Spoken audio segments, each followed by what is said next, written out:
ampitoetra ny fifantohantsika indray iray masina tsara indrindra amin'ny anaran'i Jesosy. Misaotra sy manome voninahitra anao zay tompalalao. Tonga tokoa zay dia efa tonga izay satria ny tantananao ny foazonao tamin'ny fananao masina, ny tantananao no mbanao nomenao tombotsopasoavana ahafahana misitraka zao sekoly maraina izao indray sekoly mpamahana olana. Misaotra sy manome voninahitra tompalala fa nivanginao vo manomboka izay ao anatin'ny fankatoavana dia tena ndretra Jesosy manolotra ny fonaisiny ao anatinay rehetra mba tena olo ny fankatoavana tokoa izahay tsirairay avy Jesosy misaotra sy manome voninahitra anao zay ray ho anao ny voninahitra mandrakizay Alleluia. Amen. Amen. Mahazo toerana tompoko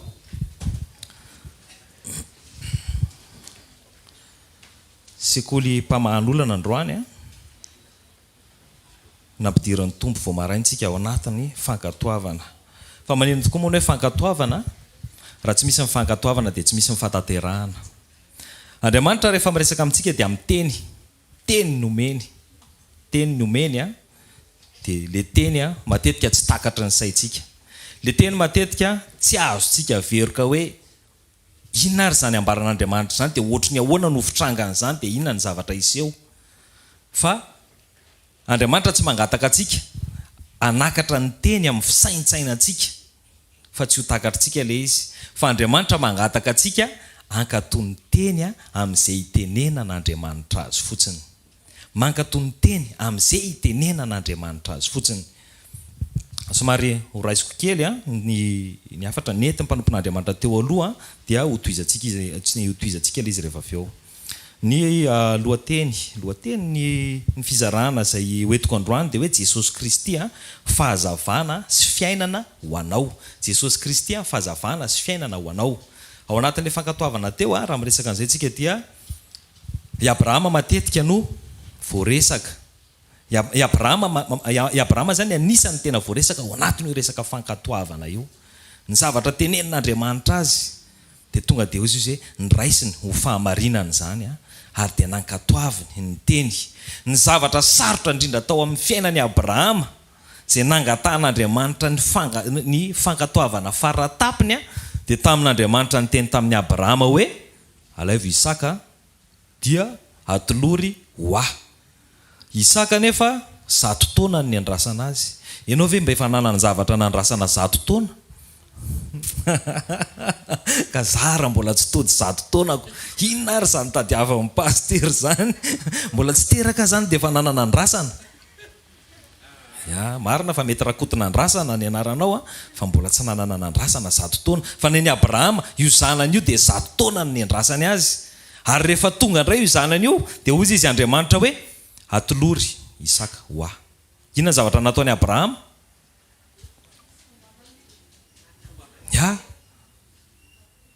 Ny zavatra nataony Abrahama aloha dia zao, rehefa niteny tamin'ny Abrahama Andriamanitra hoe atolory Isaka dia ny zavatra nataony Abrahama aloha tsy niteny tamin'ny Sarai izy.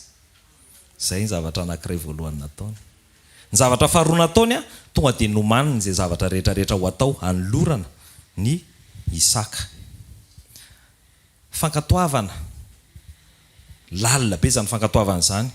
Tsika amin'izao vanim-potoana izao mieritreritra fa raha izaho aloha ny tenenan'Andriamanitra ohatr' izany dia nankatoa ohatr'izay koa. Tena izaho miteny aminao fa tena Alleluia. Zay mihitsy ilay izy. Azontsika ve? Tsika amin'izao vanim-potoana iainantsika izao mantsy rehefa tonga ny tenin'Andriamanitra dia indraindray raisintsika mifandraisantsika anazy ohatry ny hoe zaho ohatry ny efa metimety zany. Zaho ohatry ny efa metimety zany ohatry ny moramora amiko mandray an'izany manao an'izany. Fa zaho miteny aminao fa tena lalina zany. Ary zany teny zany tsy nomena ny olon-kafo zany fa i Abrahama ihany no nomena an'izany. Satria i Abrahama ny mahazaka an'izany. Azonareo? Andriamanitra zany tsy miteny aminao zavatra tsy zakanao ary tsy ho zakanao. Dia Andriamanitra tsy mametraka zavatra tsy zakan'ny olona eo amin'ny fiainana zany. Dia fahoana koa zany pasteur fa pasteur koa zany resaka brisement sa ahoana? Tsy manina fa zay efa mandeha foana ihany. Fa tsy ho zay aloha no resahantsika androany. Fa miresaka fankatoavantsika. Dia io resaka fankatoavana io zavatra tena sarobidy amin'Andriamanitra io satria io no mahatateraka ny zavatra eo amin'ny fiainantsika. Ary ny fankatoavana io no mahatateraka ny zavatra sy ny fiovana rehetrarehetra iovahantsika eo amin'ny fiainantsika. Alleluia. Alleluia. Taontsika hiditra ao anatin'le fizarana amin'le hoe Jesosy Kristy Fahazavana sy fiainana ho anao. Sekoly famahana olana androany dia ny olana rehetra aloha efa mivady daholo. Amen. Dia inona zany ilana an'le sekoly raha ohatra efa mivady daholo le olana?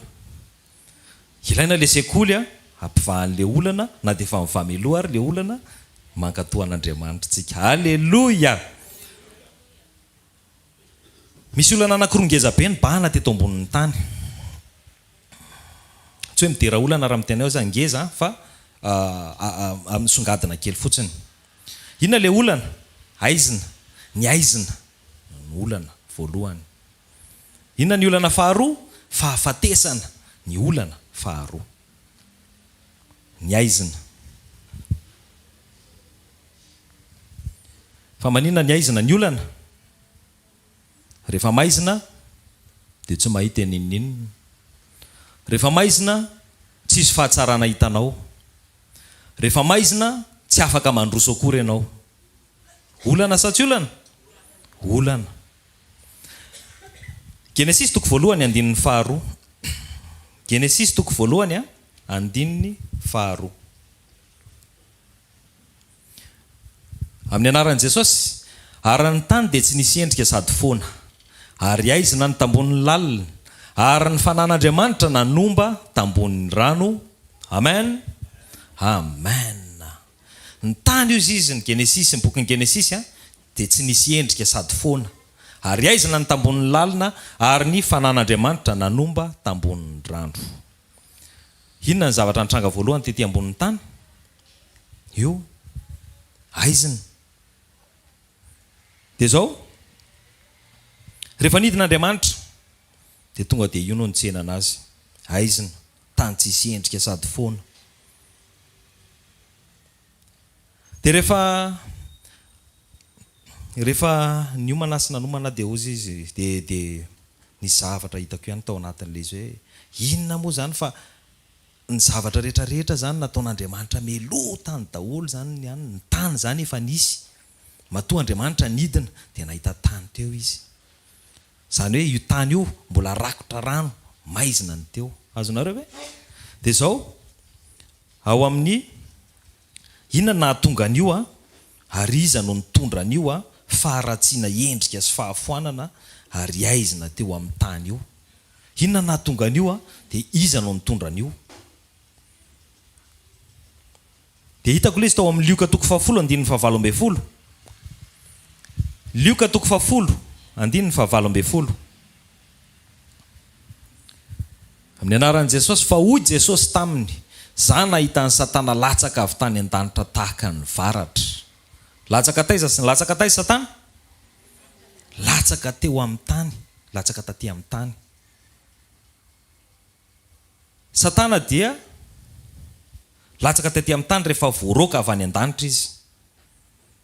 Zay ke nahatonga n'io faharatsiana sy faharavana teto amin'ny tany io talohany nidinan'Andriamanitra io.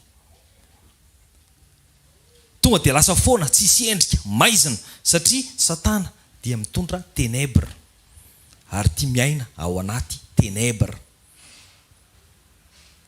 Satana dia tia miaina ao anaty aizina, ary Satana dia mitondra faharavana sy fahampitehana. Latsaka avy any an-danitra izy dia nilatsaka tonga dia taty amin'ny tany izy no nilatsaka. Dia tonga Andriamanitra anarina ny faharatsiana nentin'ny Satana. Mbola tsy nisy olona, mbola tsy nanao ny olombelona akory Andriamanitra, dia efa tonga izy. Tonga Andriamanitra. Ary Andriamanitra rehefa tonga dia anao zavatra tsara faran'izay tsara foana. Amen. Zany hoe ny olana mbola tsy tonga akory ianao dia efa nisy ny vahaolana. Ny aizina teto ambonin'ny tany ny tonga dia nikarakarain'Andriamanitra voalohany vao tonga izy. Andriamanitra ve matahotra maizina? Andriamanitra tsy matahotra maizina. Mahita lalana foana izy, hitany daholo ny zavatra rehetrarehetra na ao anatin'ny faran'izay maizina ary. Fa Andriamanitra efa nisainanao sahady. Efa nisainanao sahady izy. Hoe, za ozy izy, hidina. dia nijerevany maizina tsisy nininina. Dia hitan'Andriamanitra hoe raha asiana zavatra tsara eto a dia tsisy hita akory le izy. Tsisy hita akory le izy raha asiana zavatra tsara eto. Hitanareo ohatrany hoe tonga avany ianao zao dia lasa ianao zao hanao surprise ho an'ny vadinao ohatra. Lasa ianao mividy salon tsara tarehy be. Amen. Alléluia. Vidy salon tsara tarehy be ianao. Ny vadinao mbola lasa niasa na mivoaka na ohatra izany.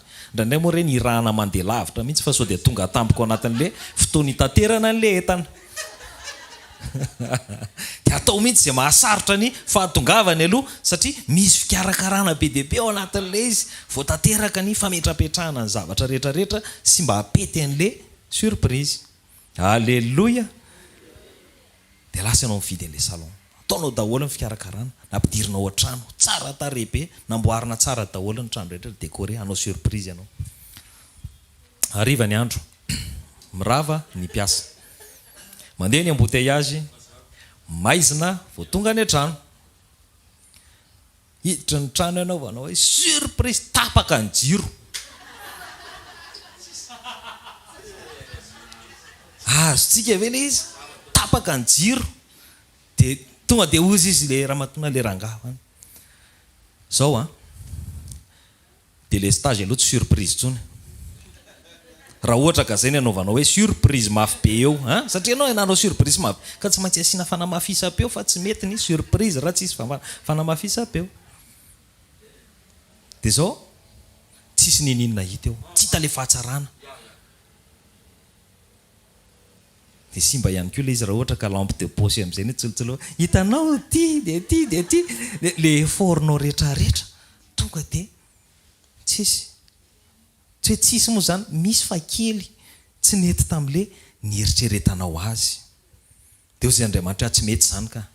Tsy mety zany. Fa ty aiziny ty nikarakaraina voalohany fa raha hanao zavatra tsara eto dia tsy ho hita akory le izy. Ny programan'Andriamanitra manaraka nefany tsy hoe hanao zavatra tsara eo fotsiny izy fa nahary ny olona izy avy eo. Azonareo? Io olona anao rian'Andriamanitra io dia tahaka ny endriny io, zany hoe manamaso mahita ihany koa izy io, fa zany hoe io olona io matahotra maizina. Vao tapaka ny jiro dia misy maizina.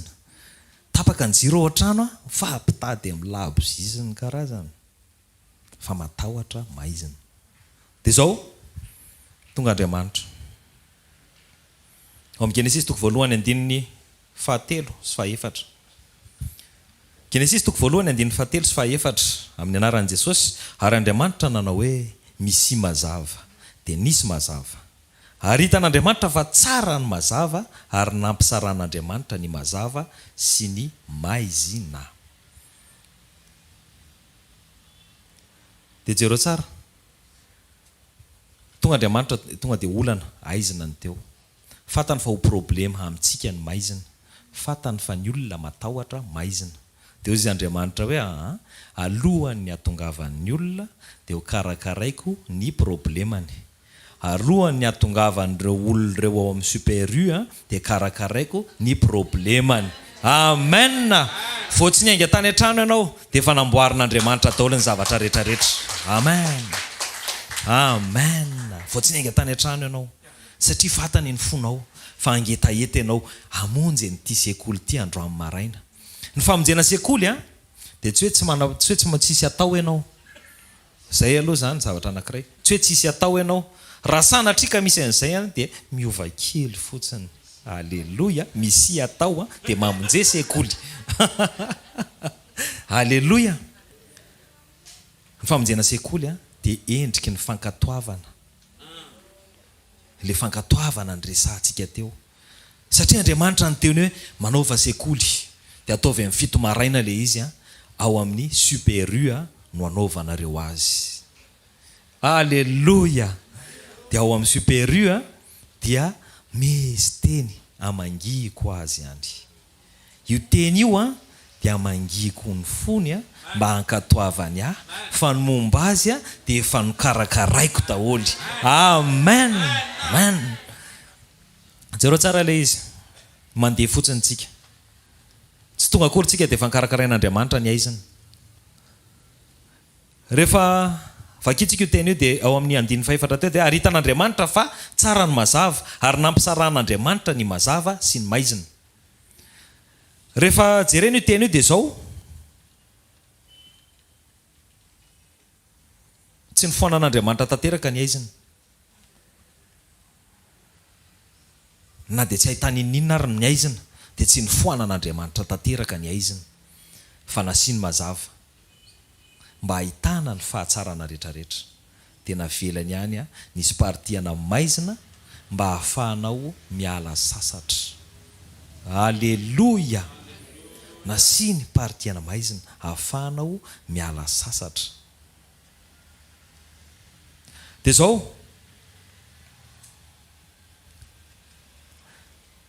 rehefa nataon'Andriamanitra ny mazava dia izay vao namboarany daholo amin'izay ny tontolo rehetrarehetra.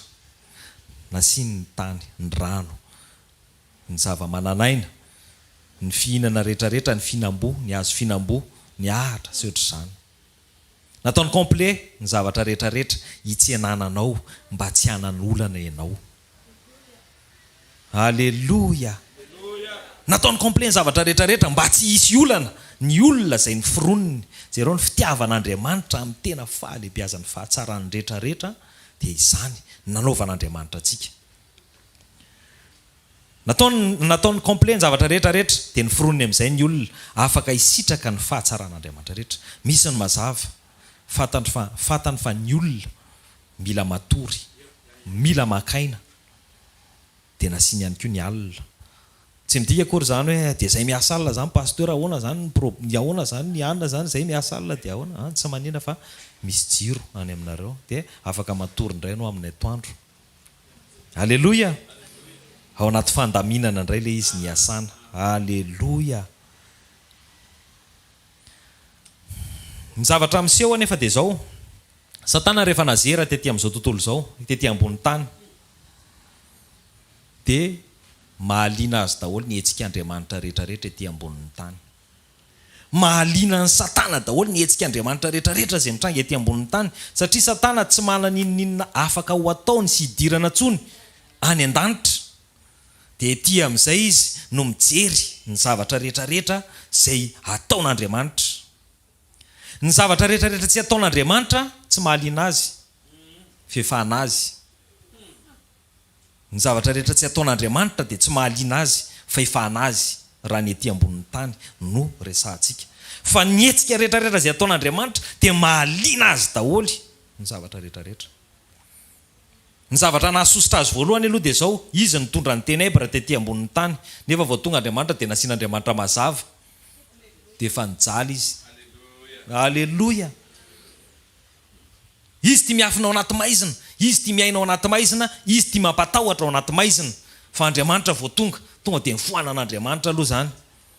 Tonga dia Andriamanitra tonga dia nitondra ny mazava. Tonga dia voadony Satana. Ary izy vofoana hatrany am-boalohany ka hatramin'ny farany. Amen. Aleloia. Joba toko voalohany 9:5. Joba toko voalohany 9:5. Amin'ny anaran'i Jesosy ary tamin'ny indray andro no niavy ireo zanak'Andriamanitra iseho teo anatrehan'i Jehovah dia mba tonga teo koa Satana tafaharo taminy. Hitanareo, raha vao misy fivorian'ny zanak'Andriamanitra eo amin'Andriamanitra dia mba misainkristo mitsofoka eo koa Satana. Inona ny ataony ao? Miaino, mijery, mandinika, aiza nihirika hidirana, hafahana mandrava amin'ny planin'Andriamanitra ho an'ny reto zanany izay natakalo ny areto. Resam-pialonana faratapiny ny an'ny Satana. Satria Satana no nidongy, niady, nikomy hitovy amin'Andriamanitra. Nefa Andriamanitra rehefa nanao ny olona dia ahoana izy? Ataoko mitovy amiko. Tsy zaka ny vavoniny, tsy haiko raha manana vavoniny zalahy ratsy be ireny, fa tsy zaka ny vavoniny. Hany ka zao rehefa tonga ny zanak'Andriamanitra ka mivory eo amin'Andriamanitra dia mba eo koa Satana mijery, mandinika, miplanifie ny zavatra rehetrarehetra, ny faratsiany rehetrarehetra izy. Inona ny zavatra hoentin'ny Satana eo a? Tsy misy afa-tsy olana no ezahany ampidirina ao anatin'ny fiainan'ny zanak'olombelona. Ny olana dia ny olana izay misy rehetrarehetra amin'ny fiainan'ny olona, ny aretina ihany koa tafiditra ao anatiny olana ara-pahasalamana. Zany zavatra zany dia zavatra efa fantatsika ihany zany, fa mila averina zany mba hifoazantsika kokoa sy androsoantsika ao amin'i Jesosy foana amin'ny fotoana rehetrarehetra. Manaitra ihany koa ny ten'Andriamanitra hoe efa vita meloa daholo ny vahaolana ao anatin'ny fiainantsika. Ny dikan'izay zany tsy tena mandany andro be dia be tsika mivavaka mba hivany olana Jesosy eo, ty olana amiko ty, ty olana amiko ty, ty olana amiko ty. Fa mandroso fotsiny tsika, mamonjy sekoly, mankatony teny, manao ny sitrapon'Andriamanitra, manao izay tenenin'Andriamanitra, dia mifankahita ilay vahaolana sy ilay olana dia neutraliser ilay olana. Amen. Zany hoe ilay vahaolana efa vonona, ilay olana misy, fa tsy mety mifanojo ilay izy fa tsika no eo anelanelan'ilay izy. Tsika ve ilay izy? Tsika no eo anelanelan'ilay izy. Zany hoe misy fotoana raisitsika ho atsika, ao anatin'ny fisainantsika, ao anatin'ny fatakarantsika sy izay zavatra mety ho todiny tanantsika no eritreretintsika hitondrana an'ilay famahana ilay olana. Dia matetika rehefa tena tonga any amin'ny faratapiny ilay tena any etapiny samy reraka, dia todika any amin'ny tompo amin'izay hoe tsy vitako tsony ty, fa maninona raha any amin'ny voalohany tonga dia mena anazy any, aleo tonga dia mena anazy any amin'ny voalohany, fa tsy efa dolipiranina dimy isy ohatran'izany zay hoe aleo hitady ny tompo amin'izay, satria marary an-doha be. Nefa ilay vahaolana efa vita melohany ny olana. Ny hazavana, ny mazava dia efa vitan'Andriamanitra nandresena ny aizina tany aloha, alohany nahatongavanao, efa rava ny olana tany aloha. Amen.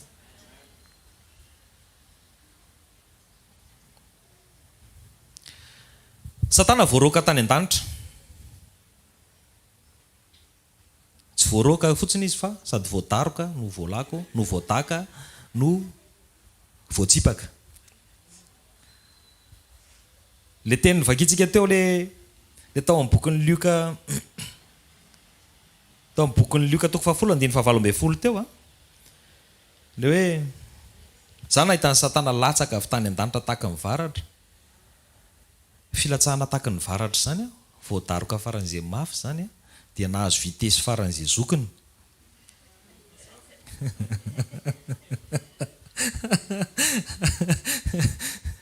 Tsy pesanteur nampatonga ny Satana ny latsaka ohatran'ny varatra avany, fa le daroka nahazo azy avy tany nampatonga azy ny latsaka mafy be ohatr' zany. Alleluia. Ina nampatonga azy amin'izay? Tia le ténèbre, satria lasa lavitra be amin'ny fahazavana izy. Ny ao an-danitra fahazavana, ary rehefa voadaroka avy any an-danitra izy dia lasa lavitra be an'ilay fahazavana, vadika ténèbre tanteraka ny fiainany, ary lasa nakafiziny, satria tsy maintsy nakafiziny ilay izy, fa tsy manatsafidy izy, fa tapitra amin'izay. Ny tiana ambara zany dia zao, aza manalavitra an'Andriamanitra ianao, aza manalavitra an'Andriamanitra mihitsy ianao, fa any misy ny maizina, misy ny aizina, ary fitahan'ny aizina any ianao. Ny zavatra mahavariana dia zao izay tonga eto amin'ny sekoly ihany no voapatraka izany teny zany, nefa ianao efa tonga eto, ianao efa tonga eto, fa mbola ianao ihany ny voan'izany teny zany. Aza manalavitra an'Andriamanitra. Ny olona tonga eto amin'ny sekoly tsy inona dia manana etaeta ny anakaiky an'Andriamanitra. Amen. Manana etaeta anakaiky an'Andriamanitra dia ianao ihany ny voan'ilay izy eto aloha zany zao, fa tsy manina fa zay ny zavatra ambaran'Andriamanitra, dia raisitsika amin'izay fotsiny izy hoe misaotra Jesosy, tena tokony mandroso bebe kokoa zany ao anatin'ilay izy, manakaiky ny mazava. Satana voatariko avy any an-danitra lasa lavitra be izy mivadika maizina tanteraka ny momba azy ray manontolo. Itsika tsy mahazo manalavitra an'Andriamanitra mihitsy fa anjakan'ny aizina raha vao manalavitra an'Andriamanitra. Araka ilay zavatra lazaiko tao dia zao hoe tsisy ao anatin'ny aizina dia tsisy zavatra azo alaminao. Inona ary no ataonao ao anaty maizinao? Ny zavatra henon'ny olona fotsiny dia kidodakidaky ao anatiny ao. Satria maizinao. Ary raha tsy lovona le ianao zany miditra ao anatin'izy dia andeha andamina maizina be ao dia misy zavatra mikitondona be fotsiny ao. Dia tsy lovona le izy rehefa avy eo mikorotana noho n'le zavatra teo alohan'le tokony ho alamina. Satria ao anaty aizina tsy misy zavatra afaka alamina. Ao anaty aizina tsy misy zavatra afaka diovina. Tsy afaka mamafa trano zany ianao ao anaty aizina. Tsy afaka manala molaly ianao, tsy afaka manala ninona fa maizina tsy mahity ninona. Dia indrindrandrindra ny ao anaty aizina tsy afaka mandroso. Tsy afaka mandroso. Jero tsara fa raha vao tapaka ny jiro ao an-trano tonga dia tsisy mihetsika eo amin'ny toerany ny rehetrarehetra. Akoatra n'izay tena le manana ny memoara n'le slalom ao an-trano rehetrarehetra atsy latabatra, atsy seza, vilany, lapoaly. Fa iny misy foana kosa ao an-trano aloha fa raha tsy zany tsisy mitady le labozia sy le jiro sy le inona le chargeable ireny. Tsy afaka mandroso. Tonga dia samy mijanona eo amin'ny toerany daholo. Dia samy tsisy miteny. Aiza le jiro? Lasa mitsapatsapa mitady azy. Ka ny aizina dia anisan'ny olana eto ambonin'ny tany. Io aizina io dia mbola hoentin'ny Satana mamandrika antsika rehetrarehetra foana ao anatin'ny olana misy eto ambonin'ny tany. Inona ny fitrangan'le izy? Rehefa misy olana ao anatin'ny fiainantsika ka tena manahirana, tsy hita izay anaovana azy, dia ahoana ny fiteny azy? Maizina ny tany aman-danitra. Na amin'ny atoandro be nanahary ary, rehefa tena tsy hita ny anaovana azy, ahoana ty tena maizina ny tany aman-danitra. Azonareo ve? Misy endrika fahamaizinana na dia miposaka ary ny masoandro rehefa tsy hitanao tsony ny lalakale ao anatina situation anankiray, dia tahaka n'ireny miaina ao anaty maizina tsy afaka mandroso ireny tsony.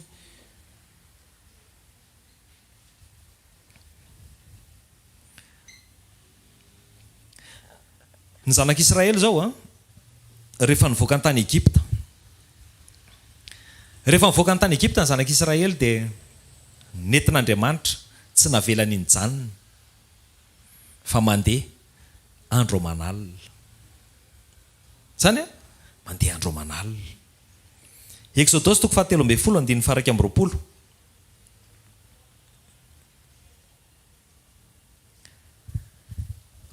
Exodosy 7:20 amin'ny anaran'i Jesosy.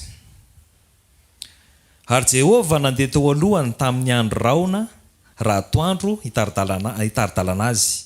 Ary tamin'ny andro afo no ny alina ho fahazavana ho azy. Andehanany andro amanaly na. Aleluia. Inona nataon'Andriamanitra? Rehefa atoandro dia nasiany andro raona teo amin'ny zanak'Israely. Maninona ny hoe andro raona fa maninona koa pasteur ny andro raona? Iza nefa tany amin'ny désert? Mba fanontaniana fotsiny zany. Nefa ninana désert aloha sura fa ninana daholo. Fa ny tany amin'ny désert mety mbola tsy nisy, mety efa nisy ihany koa. Ny any amin'ny désert dia amin'ny alina dia glacial be, mangatsiaka, 0 degré, mety ho latsaka ny 0 degré. Zavatra mahavariana.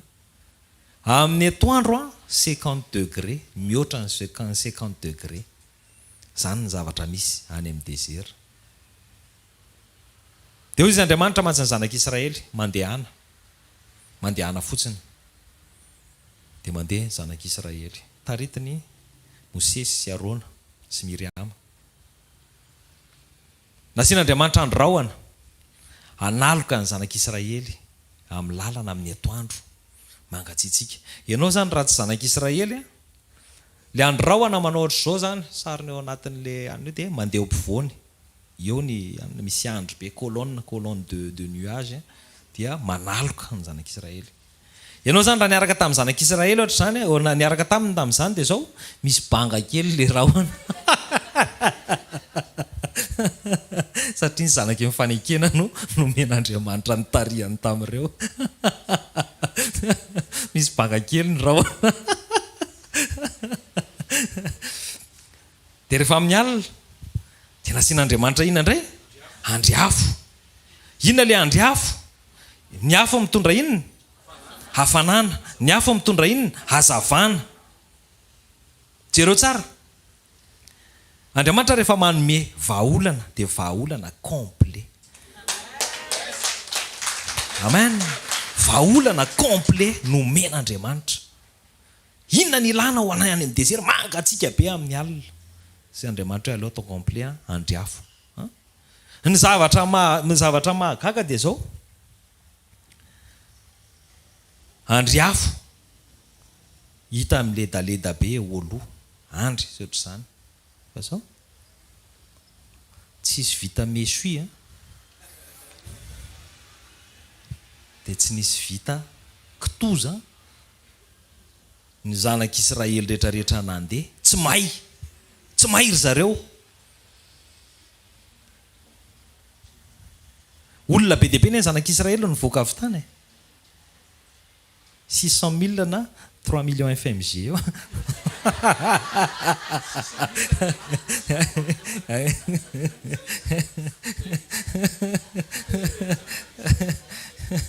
600 000 izy na 3 millions FMG. Alléluia. Be dia be izy niala avany. Raha eritreretintsika zany hoe olona be dia be ohatr' izany dia taizany nametrahan'Andriamanitra ny andry afo io. Nefa ny tany amin'ny farany erina tsy nangatsika. Ny tany amin'ny farany aloha tsy mahay. Andriamanitra rehefa manome vahaolana dia vahaolana à la perfection. Zay vahaolana amin'ny endrik'Andriamanitra, amin'ny maha-Andriamanitra azy. Matetika isika olombelona no mitady amin'ny fahamaizana ny resaka vahaolana eo amin'ny fiainantsika. Zany hoe ny olana indray amintsika dia olana ara-potoana. Inona le olana ara-potoana? Ny fotoana ivavahantsika sy ny fotoana atongavan'ny valim-bavaka dia mifanenjika ao anatin'izay fotoana zay tsika. Lasa olana ara-potoana le izy. Nefa Andriamanitra efa manomana ny vahaolana perfecta ho antsika tsirairay avy amin'ny fotoana tsy mba tara. Teneno akaikinao amin'ny fotoana tsy mba tara hoe kinara ty mahamaimay anao ty hoe Andriamanitra tsy mba tara zany. Amen. Ny fisainantsika no mametraka antsika mijery hoe tara Andriamanitra ao anatin'ny fahamaizantsika sy ny fitiavantsika ivoahan'izay zavatra tiatsika ivoaka. Fa Andriamanitra tsy mba tara zany. Mety daholo zavatra rehetrarehetra. Ohatra ny resaka Abraham tsika teo hoe 100 taona zany vao niteraka ny Isaka, tena tara zany. Fa nefany i Abraham afaka nitaizany Isaka nandra-pahalehibeany mihitsy. Niara-ny lalao taminy 100 taona miaraka manao tsongolo-batita amin'ny Isaka. Bandy kely 100 taona. Tsisy taolana tapaka. Azontsika ve izy? Andriamanitra rehefa manome vahaolana dia ara-potoana, fotoana rehetra. Amen. Ary parfait. Indraindray ny fisaintsainantsika mitady zavatra izay mampety nofontsika sy mahamaika antsika anatina fotoana anankiray, fa temporisen'Andriamanitra daholo ny zavatra rehetrarehetra satria efa voaomany le tena mety amintsika, le tena mety amintsika tanteraka mihitsy. Alléluia. Misy fotoana ny asa tany Tamatavy. Dia avy eo miverina taty Antananarivo. Rehefa miverina taty dia fotoana fohy ihany ny fotoana ahafahako nijery trano ipetrahanay Menakavy. Mbola zarery aloha ny taty fa izy firy mianaka moa ry zareo? 5. Izy 5 mianaka mbola tany. Mbola tany. Dia zao dia sady manenjika miasa no manenjika mitady trano aty Antananarivo. Tena nafinaritra le fotoana, korsa be fa ny fotoana fohy kely. Atsona koa le mpanera ndraindray tsy azo ianao nefa ny fotoana efa tery. Rehefa azo voatety daholo dao zao rehetrarehetra zao, voajery daholo ny trano rehetrarehetra, apetraka daholo zao condition rehetrarehetra zao. Dia fantatro mihitsy fa nitsikitsiky fotsiny ny tompo nahita ny tototo eraky ny tapo tanety. Azonareo ve? Zay le teneniko hoe isika ndraindray maika amin'ny zavatra mahamaika atsika amina fotoana, ohatrany hoe teren'ny fotoana zany. Ndraindray tsika ny ohatrany hoe teren'ny fotoana nefa tsika ny manery an'ilay izy ara-potoana koa ny tena marina. Hoe za m'izao no tiako tanteraka zao, zao toko ny vitsy zao, zao ny programako, zao ny zavatra andaminako azy, dia ataoko arak'izay. Nandeha ny fotoana nandeha. Laha ny aika tsy nahita. Ny zavatra tena mahafinaritra koa aty Antananarivo dia zao le ankizy tsy maintsy ampianarina aty ampovoan-tanàna, dia le aty ampovoan-tanàna nefa ny trano vao miteny ianao efatra ny zanako dia tonga dia idiny le tompo-trano ny tranony. Mpivady dia zaza roa ihany mety amin'ny tranony, nefa le trano malalaka be. Eny ary tompoko, ka ny zanako tsisy afaka ajanoko.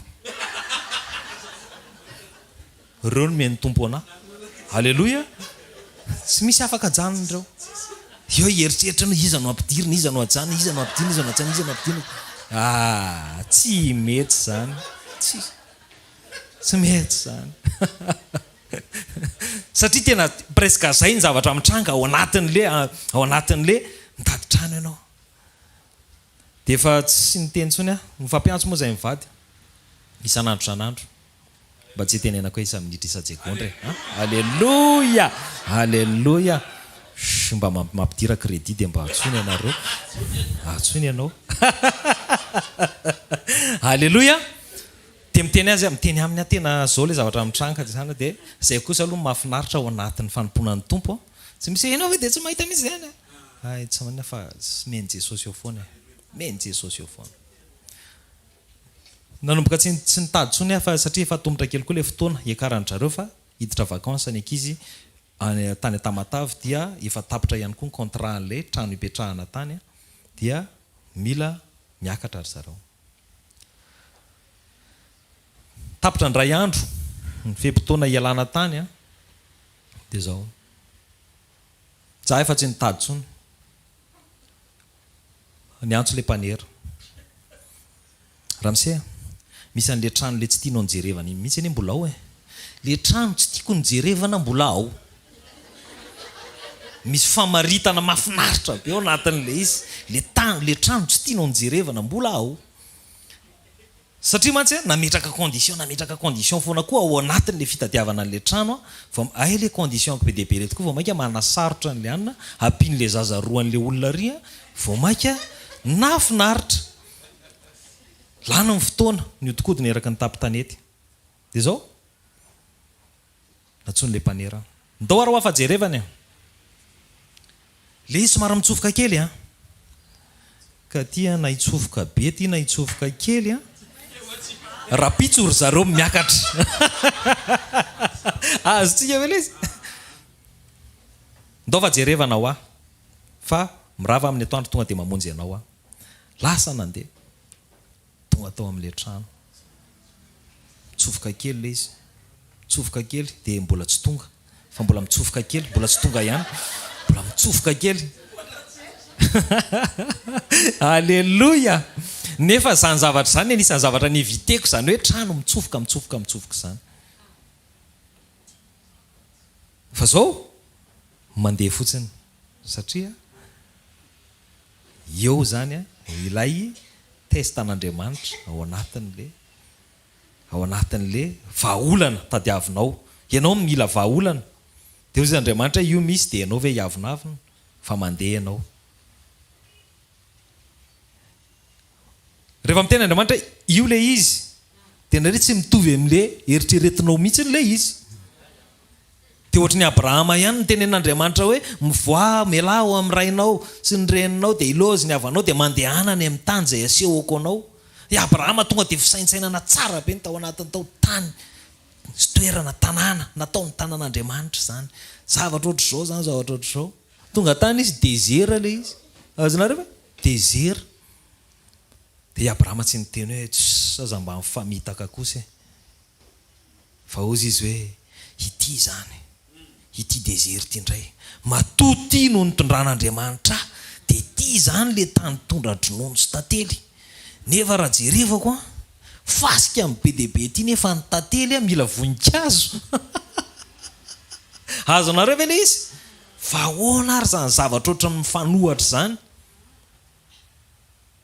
fa mandeha amin'ny fankatoavana i Abrahama mandeha fotsiny dia inona nefa le izy ny fahatanteran'le izy any tanteraka angely izy tany tondra dronono sy tantely misy ny fahafenon'ny fahatsarana rehetra le tanàna zay nitondran'Andriamanitra azy tany amin'ny farany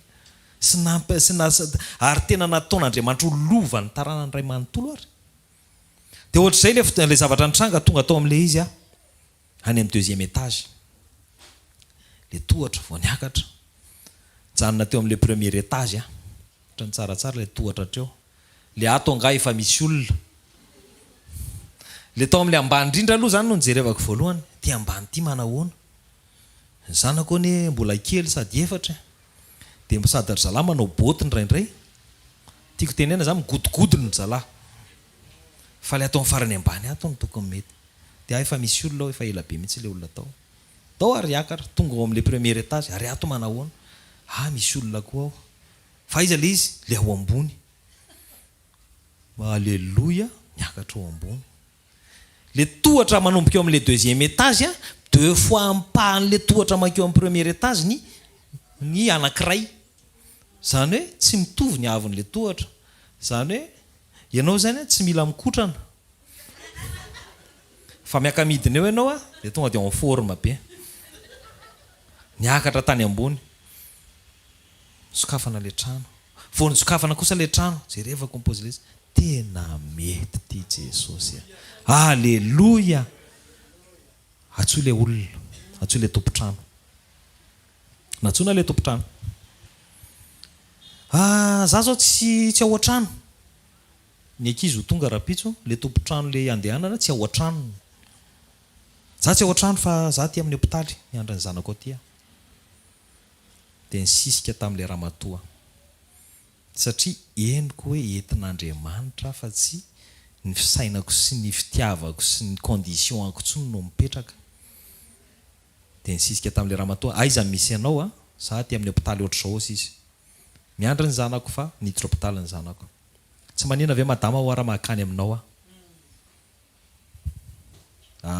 tsy manina raha fa tongava aty ozy izy reto mpanera reto tsy miteny nininina mihitsy tsy miteny nininina mihitsy fa tonga dia mipaseny amiko fotsiny le tompotrano dia niresaka zay sy le tompotrano dia niaraka ao anaty tomobile zay sy ny mpanera nakany amin'le hôpitaly dia inona nataoko tonga dia nitondra vola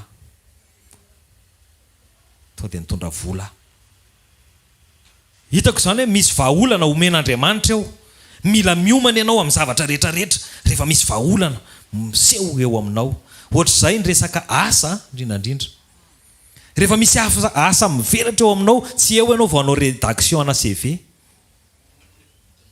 fa tokony efa vita meloa ny CV anao na mety mbola za zao mbola tsy nieritreritra ny hoe tady asa sy an'izany fa ohatra ny te anao ny CV ako indray azonareo ve le izy misy zavatra misy fotoana mitranga tampoka ary Andriamanitra tian'izay tampoka zay izy fa ianao ve vonona tampoka raha tampoka le izy dia vonona tampoka ve ianao dia zao tonga dia lasa nitondra vola tonga dia nomaniko ny rehetrarehetra lasa nakany amin'le tompotrano dia niditra tao amin'le hôpitaly dia niona tamin'le madama le tompotrano izay mianaka vao tafahoana dia niresaka be dia gaga dia niresaka be fa virany zanakao ozy izy ty indray le fanontaniana tsy tiako ty le isady any amin'ny deuxième étage tena ray maraina ray atoandro ray ariva ray maraina tia indray le fanontaniana tsy tiako fa nefa an'za tsy afaka miolaka gauche tsy afaka miolaka droite fa zay marina tsy maintsy mahitsy na inona ho valiny eo na inona ho valiny eo dia tsy maintsy ny marina no teneniko. Efatra ho an'ny zanako. Efatra ny zanako zany efa valiny hafa ny andrasako. Efatra ny zanakao ny anako. Azonareo ve le izy? Ao anatin'ny ora farany io zavatra resaka io lasa ndray izy no nresaka ny zanany teo. Ohatra nyreny hoe olona efa elany fakafantatra reny zay sisa. Tsy mbola nanao contrat tany amin'ny hôpitaly hatramin'izay ny ainako. Ratsy tamin'izay ndray mandeha zay. Fa tany amin'ny hôpitaly no natao ny contrat. Alleluia. Alleluia. Andro ray tsy atongavana izy dimy mianaka. Nefa za nanana ray volana talohan'izay ny tadiavako tsy nahita. Ny vahaolana avy amin'Andriamanitra aza dia mety tereny io fotoana anao io loatra ianao. Dia io no mampitebiteby sy mampitotototo anao foana io fotoana io. Fa Andriamanitra tsy mba tary zany. Amen. Omeny ao anatin'ny fotoana tena fotoana tena mahamety. Ny zavatra nampimety dia zao rehefa mivoaka avy tao amin'ilay madama, efa vita ny taratasy, loko ny caution sy ny karazany. Dia zao voaka avy tao le mpanera anankiroa tsemboka be anaty tomobile. Tsy ny hafanan'ny andro no mahatsemboka azy fa inona ny zavatra mitranga ao amin'ilay anina io. Fa le madama io mahasika be dia ireo mpanera tsy mahasamy resaka aminy akory. Tena anontany anazy izy, ahoana raha misefa dia ahoana ny fomba firesany taminao? Resaka tsara. Zany ve? Dia gaga fotsiny ianao anatin'le izy. Hoe situation rehetrarehetra amin'ny fotoana rehetrarehetra, na 24 heures io, na 1 heure io, na 5 minutes io, miasa foana izy amin'ny fotoana rehetrarehetra. Fa inona izy? Ny fonao tiany hitsahatra ho aminy, tiany hametraka ny fatokina tanteraka amin'Andriamanitra ianao hoe ity Andriamanitra dia tena apetrako aminao. Andriamanitra koa mahafantatra hoe mody apetraka ao aminy io fa ianao iketrika ihany. Azonareo ve? Hoe alora ngany ny atsasany atao demi-demi dia amin'izay mba mitranga aza zatra manao loterie ohatra zany anatin'ny fiainana. Hoe ny atsasany ho kehitrehako ihany, ny atsasany apetrako amin'ny tompo. Dia izay ray mivaly aloha teny ianao fa mihodinkodina eo ianao.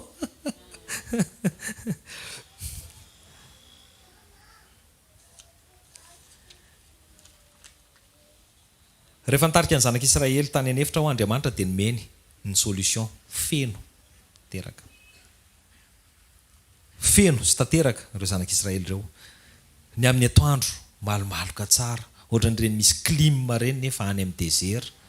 Zany hoe clim en plein air nomen'Andriamanitra. Misy an'izany ve amin'izao mbola tsisy mahavita an'izany zao ny zanak'olombelona izay manam-pahaizana hoe clim en plein air. Hoe tena amin'ny toerana midadasika sy malalaka be dia alefa ny clim dia mahazo mangatsitsika sy malomaloka sy mahazo aina tsara daholo ny olona rehetrarehetra.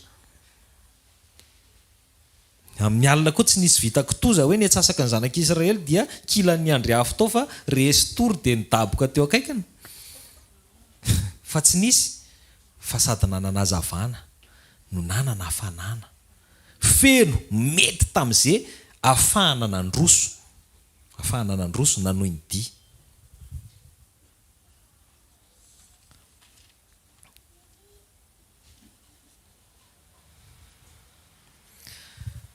Miresaka ny aiziny tsika hiditra alohan'ny amaranako ny anjarako dia ao Matthieu 9:2-20 sy 7:20. Matthieu 9:2-20 sy 7:20 amin'ny anaran'i Jesosy. Matthieu 9:2-20 sy 7:20 vakina amin'ny anaran'i Jesosy manao hoe ny maso no jiron'ny tena. Koa amin'izany raha tsara ny masonao dia hazava avokoa ny tenanao rehetra. Fa raha ratsy ny masonao dia ho maizina avokoa ny tenanao rehetra. Ko raha maizina ny fahazavanao anatinao manao ahoana ny alehiben'izany fahamaizinana izany. Resaka aizina no nresantsika teo. Aika io aizina io tany amin'ny resantsika teo aloha zao dia aizina ety avelany. no nomen'Andriamanitra solution na sy ny mazava. Fa io aizina io rehefa nytenenin' Jesosy dia io aizina io aizina ao anatiny ray no nresahan' Jesosy. Ao anao sisy ny boky Matio teo, ny maso ny jiro ny tena sisy ko amin'izany raha tsara ny masonao dia hazava avokoa ny tenanao rehetra, mitondra fahazavana ny fahatsaran'ny masonao. Amen. Fa raha ratsy ny masonao dia ho maizina avokoa ny tenanao rehetra. Ko raha maizina ny fahazavanao anaty, io zany somary nanahirana kely anahy namaky anazy hoe ko raha maizina ny fahazavana ao anatinao. Zany hoe tamin'izany Jesosy dia efa niteneny hoe misy lumière noire. Raha maizina ny fahazavana ao anatinao. Important be zany ny zavatra jeren'ny masonao. Amen. Raha tsara ny masonao, ny olona marary maso tsy hoe ratsy maso, fa manao solomaso fotsiny izy. Atsika ve? Fa ny olona ratsy maso dia ratsy saina. Zay le tiany ten'Andriamanitra teneniny eto. Ny maso no mijery dia mampita information makany anatin'ny saina. Dia ny saina no mieritreritra sy mandinika, mamantatra dia mandefa information makany anatin'ny fo, dia ny fo mamolavola dia mikotrika, miteraka ao anatiny ao. Alleluia. Dia zao, raha vao ratsy ny fomba fijery dia maloto ny fisainana, ary rehefa maloto ny fisainana dia voakasika ny fo dia maloto ihany koa ny fo. Zay ny mahatonga n'Andriamanitra miteny hoe raha vao ratsy ny jiro ny maso ny jiro ny tena dia raha ratsy io maso io dia maizina daholo ny tena ray manontolo satria impacten'izay zavatra miditra zay. Dia zay le izy na mazava raha ny andro ka ratsy ny fomba fijerinao dia maizina ianao zany. Fa maizina pototry ny mazava.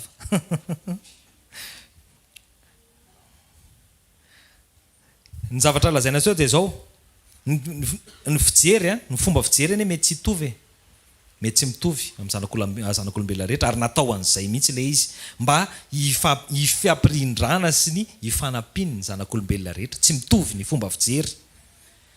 Fa le faratsy ny fijery tsy ao anatiny hoe tsy mitovy fomba fijery io, hoe rehefa tsy mitovy fomba fijery aminao zany ve dia ho teneninao fa ratsy fijery. Tsy izay le izy.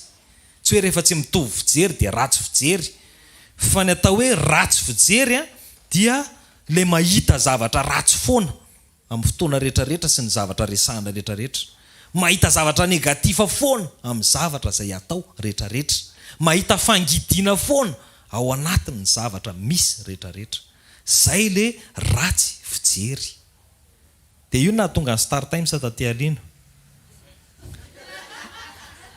Ohatra mokotra be nareo fa aleo asiana Star Times. Ovay lay fijery. Alleluia. Dia zao, raha vao ratsy io fijery io dia ratsy ny saina.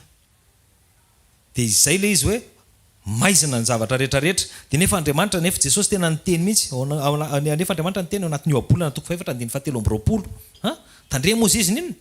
Ny fonareo mihoatra noho izay tokony ho tandremana rehetrarehetra fa avao ny avian'ny aina. Nefa ny fo impacten'ny zavatra miditra ao anatin'ny maso, makany anatin'ny saina, midina makany anatin'ny fo. Dia tsy ny zavatra miditra ny vava ihany koa ny mahaloto ny olona, fa ny zavatra mivoaka. Zany hoe le zavatra efa nikobonina sy nikotronina sy le vokatra sy le velona tao anaty, iny ny mahaloto ny olona. Dia zay le mahatonga antsika le misy fampianarana foana hoe tandremo ny ainao manjerinao, satria ny zavatra henona koa dia mitovy amin'izay. Mitovy amin'izay ny zavatra henona makany anatin'ny saina manova sy ohatran'izany. Ka ianao aza dia mipetraka eo akaikin'le olona tia miresak'olona foana ireny. Raha mipetraka eo ianao dia mba hiteny amin'ny fotsiny ianao hoe tena rahavavy azafady fa ohatran'ny rahavavy foana ny voateniko. Satria ny lehilahy tsy miresaka tômôbilina rehefa tafaraka.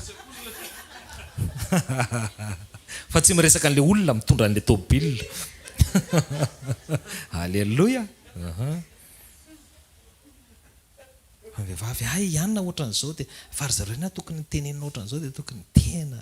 Azonareo ny zavatra henonao lasa makany amin'ny fisainanao dia lasa makasika ny fonao.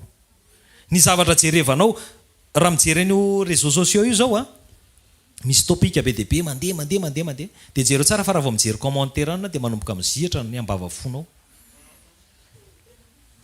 raha vao mamaky commentaire manomboka mizihatra ny ambava fonao na dia ataoko hoe groupe na ataoko hoe publication ana kristianina le publication ao publication tenin'Andriamanitra tena tsara sy ohatran'izany fa rehefa mamaky commentaire lava be any ambany any anao dia misy olona miteniteny foana be any satria ampiasainy devoly izy dia tsy maintsy voakasika an'iny ny fonao raha vao ohatra ka milona be deaibe ao anatin'iny ianao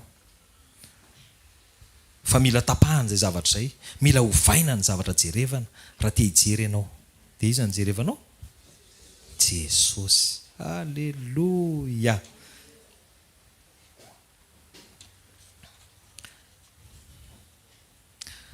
araka ilay ntenaintsika teo hoe Jesosy Jaona 9:12 amin'ny anaran'i Jesosy ary Jesosy niteny tamin'ny olona indray ka nanao hoe zah ny fahazavana izao tontolo izao izay manaraka tsy mba handeha amin'ny maizina fa anana ny fahazavanaina hozy izy Jesosy hoe ny faranan'i Jesosy amin'izay ny resaka aizina tao anatin'io za ozy izy ny fahazavana izao tontolo izao dia izay manaraka ozy izy tsy mba handeha amin'ny maizina fa anana ny fahazavana izao fahazavanaina amen dia io ihany koa ny olona mandeha amin'ny maizina dia tafotoana lava ny olona mandeha amin'ny maizina satria tsy mahita lalana tsy voatery ny olona mandeha amin'ny maizina ihany fa ny olona tsy mijery ny fahazavana Jesosy ihany koa ny teny hoe zany lalana ozy izy dia rehefa tsy mijery an'i Jesosy dia tsy mijery lalana dia tafotoana za tsy te hijery ny abeany ekibe tongotra ao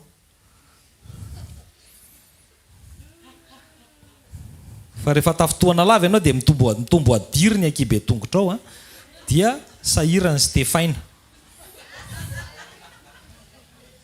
manadio an'ilay ho tongotra aloha voalohany indrindra fa ianao zany mba miteny hoe mba saintrena mba asiana faux ongle dia miala tsiny madama fa le efatra ambony misy tena atonona mety amin'ny tsara fa le akibe anao mbola anafarana mihitsy fa tsy misy mitovy abe aminy ilay satria tafotoana lava misahatra miova ao Jaona 9:10 amaranako azy amin'ny anaran'i Jesosy manao hoe Jesosy namaly hoe tsy 12 ora va ny ora amin'ny indray andro raha misy mandeha amin'ny atoandro dia tsy mba tafotoana izy fa mahita ny fahazavana izao tontolo izao fa raha misy kosa mandeha amin'ny alina dia ho tafotoana izay ka tsy misy mazava ho aminy iny zavatra teny an'i Jesosy raha misy mandeha amin'ny alina dia tafotoana izy fa raha misy mandeha amin'ny atoandro dia tsy tafotoana izy ka le tsika le mora tafotoana todimaka any amin'i Jesosy jereo ny lalana raiso ny fahazavana raiso Jesosy ho tomponao sy mpamonjy ny fiainanao manokana sy hitarika ny fiainanao rehetrarehetra ho afaka amin'ny fahatafotoinana tsy zavatra kely rehetrarehetra ity dia efa mahatafotoana daholo fa sahirana ny olona ikarakara ny akibe tongotra ao alleluia ataontsika hitsangana hisaotra an'Andriamanitra tsika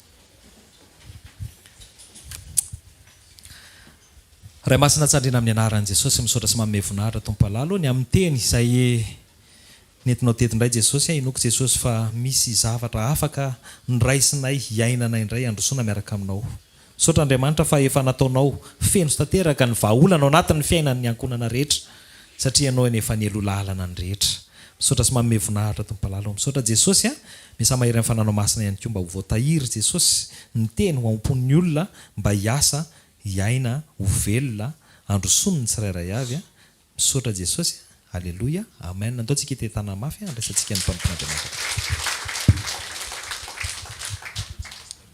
mazahoterina vetivety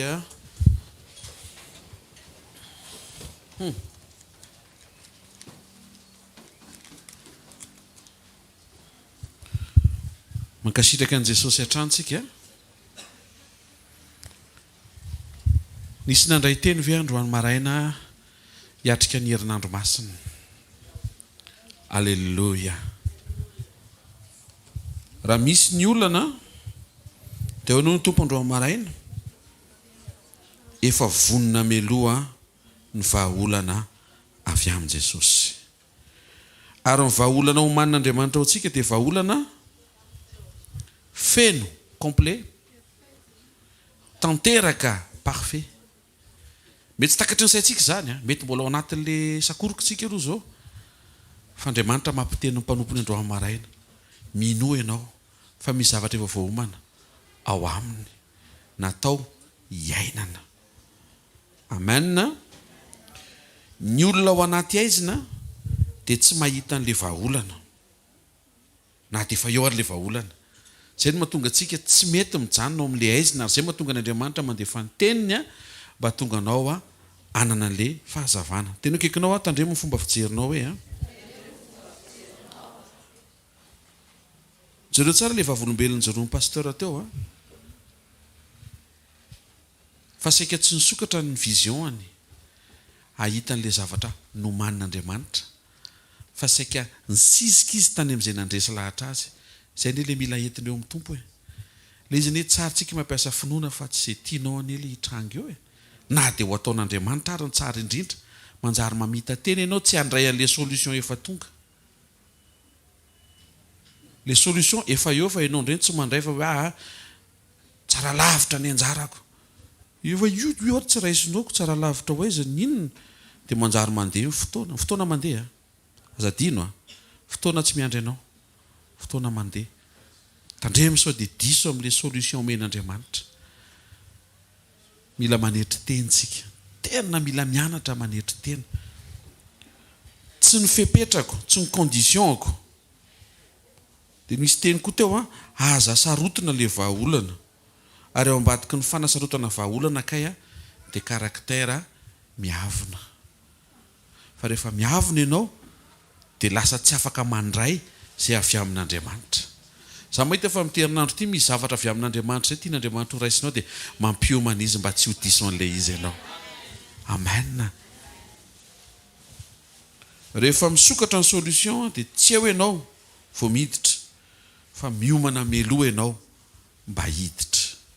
Ny atao hoe finoana zany efa miomana ianao fa iseho le izy, fa tsy hoe efa midoboka le izy zay vao tonga ianao hoe ahoana moa zany ny atrehana an'ity. Alleluia. Zay mahatonga le hoe mividiana chiffon mafana le parabrise mbola tsy misy. Ohatrany hoe mampimezana zavatra resahana zany ohatr'izay mitsy le miaraka amin'ny tompo.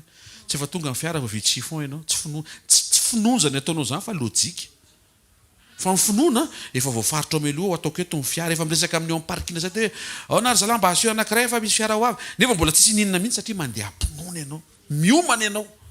Dia be dia be amin'ny olona misokatra le izy fa tsy tafiditra satria tsy niomana. Zadino Matthieu 25 firjiny 10 endry niomana no tafiditra, fa le tsy niomana tsy tafiditra. Mila manomana dia mila vonona. Zay mihitsy moa tenen'ny dika teny fototra hoe vonona. Tena kikinao mila vonona ianao hoe alleluia. Io zavatra omen'Andriamanitra antsika androany io zao mety ho asa ohatra. Ianao zao mety hitry za Jesosy tena meo asa sady prime ministre ny PDG no fa tsy manao ninina fa mandray vola fotsiny dia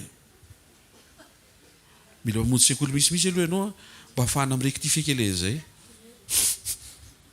Io fa misy asa sokafan'Andriamanitra lavinao le izy tsy le ilaiko manara hidirana aloha le izy ary tsy fantatra akory ny soa miafinao any ambany dezerana eny misy pétrole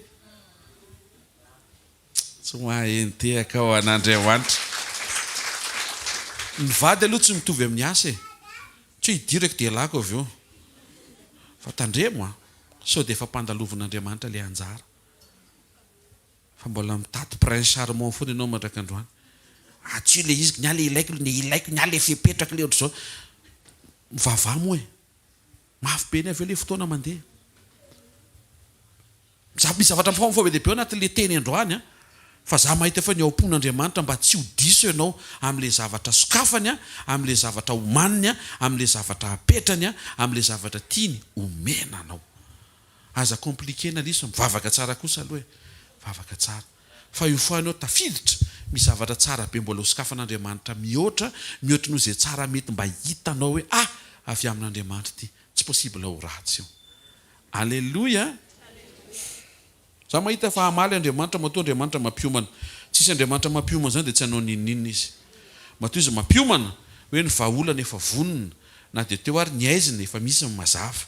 Ary le mazava to dia solution feno be ahafan'Andriamanitra miasa, manamboatra, manatsara, manangana. Sekoly-pamana olana mandeha anao mazava.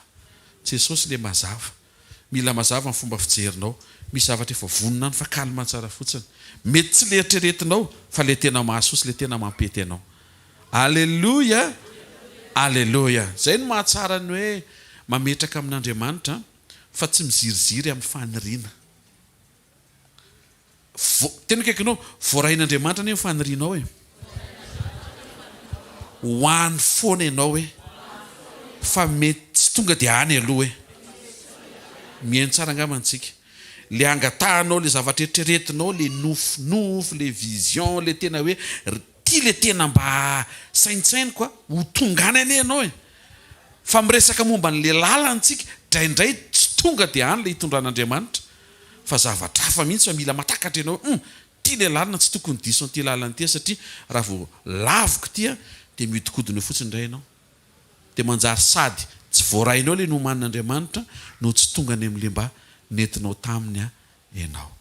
Zay no mahatonga ny Tesaloniana voalohany toko 5:7 zay hitsanganantsika menakavy amin'izay amin'izao fotoana izao. Misaora amin'ny zavatra rehetra. Fa zany ny sitrapon'Andriamanitra amin'ny Kristy Jesosy ho anareo. Ao fontanao dia isaora Andriamanitra. Isaora Andriamanitra fa misy vahaolana efa vonona. Misy vahaolana tena feno. Misy vahaolana tanteraka. Misy vahaolana ao akaiky ao. Misy vahaolana natao anao. Misy vahaolana tsy voatery tianao fa mahasoa anao. Isaora Andriamanitra, isaora. Isaora ny fiainanao. Isaora Andriamanitra nampiteny ny mpanompony andro amaraina. Isaora Andriamanitra nanomenao teny ahafahanao mamakivaky ny herinandro, mamakivaky ny fiainao ray amanontolo. Isaora Andriamanitra fa manaitra izy mba tsy hiavona ny lalana sokafana ianao satria mila mianatra manetry tena ho tarihana ianao fa ny zavatra sur rehefa Andriamanitra no mitarika tsy misy zavatra ratsy fa tsy maintsy zavatra tsara. Misaotra ray amin'ny anaran'i Jesosy.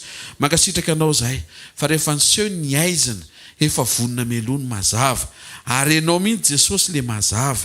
Misaotra tompony amin'ny andro rahoana nitarihanao ny zanak'Israely nandritry ny andro mafana sy migaingaina be ny any amin'ny désert fa zay mandeha ambany taridalanao mankatoanao mahazo tsotsodrivotra mialokaloka. Misaotra ny amin'ny andro hafa nitarihanao azy ireo tamin'ny alina fa na dia ao anaty aizina aza dia misy tara-pahazavana nomaninao any zanaky mifanekena. Misaotra fa ny andro hafa tsy mandoro zay eo akaiky ny afo ary mbola manazava zay lavitry ny afo ary manome ny anjara hafanana ho an'izay lavitry ny afo. Tsy misy diso anjara zay manaraka ny direktivanao. Tsaroviny tsiraray avy zay tonga eto anatin'ny sekoly-pamana olana ao anatin'izany loha hevitra zany. Misaotra Jesosy efa manomana ianao, efa manokatra ianao. Ampio ny zanaka ho tsiraray avy ankatoho tafiditra tsy salasala amin'ny fomba fijery tsara tsy miavona fa zay sokafanao tompo le mahasoa ampiditra any amin'le tianao atongavanay tsy mifandiso amin'le mety mba irinay mba homenao anay amin'ny anaran'i Jesosy Kristy avy Nazareta. Amen. Zavatra anankiroa hitako mila manana maso tsara ianao, mila tsara fanahy ianao zany. Tena kaikinao ny olona tsara fanahy mbola mahita zavatra tsara hoe dia ny olona manetry tena ny tsy miavona hoe regleo tsara reo zany reo zao tanatin'le fomba fijery teo rehefa omen'Andriamanitra le izy aza isan'le miteny hoe tsy tiako. Rehefa Andriamanitra no mitarika dia hidiro fa hitanao fa mahasoa anao eo na tsy tianao aza. Aza dino le mpamonjy sekoly ety any rehefa mpamonjy sekoly any mbola nitenena aza manalavitra. Hitan'Andriamanitra ny fahatongavanao eto aza dia fa misy zavatra ho anao eo amin'ny fanatrehan'Andriamanitra. Raiso zany amin'ny anaran'i Jesosy. Raiso am-pinoana izy amin'ny anaran'i Jesosy. Mandehana fa herinandro miavaka ao anao ty herinandro ty. Herinandro masina ny fiantsoan'ny olona azy fa ianao manamasina ny tenanao amin'ny fotoana rehetra mandritry ny taona. Amin'ny anaran'i Jesosy ny tsofana rano fa zay vahaolana sokafan'Andriamanitra dia tsy ho diso izany ianao zay tonga eto. ho sokafan'andriamanitra ny masonao amin'ny alalan'ny fahatsarany toetranao manahaka an'andriamanitra ahafahanao midiserne hoe io le sokafan'andriamanitra miomana dia midira dia mifalia amin'le fifalian'andriamanitra eo fa omen'andriamanitra ny fifalianao aorianan'izay amin'ny anaran'i Jesosy Kristy avy Nazareta.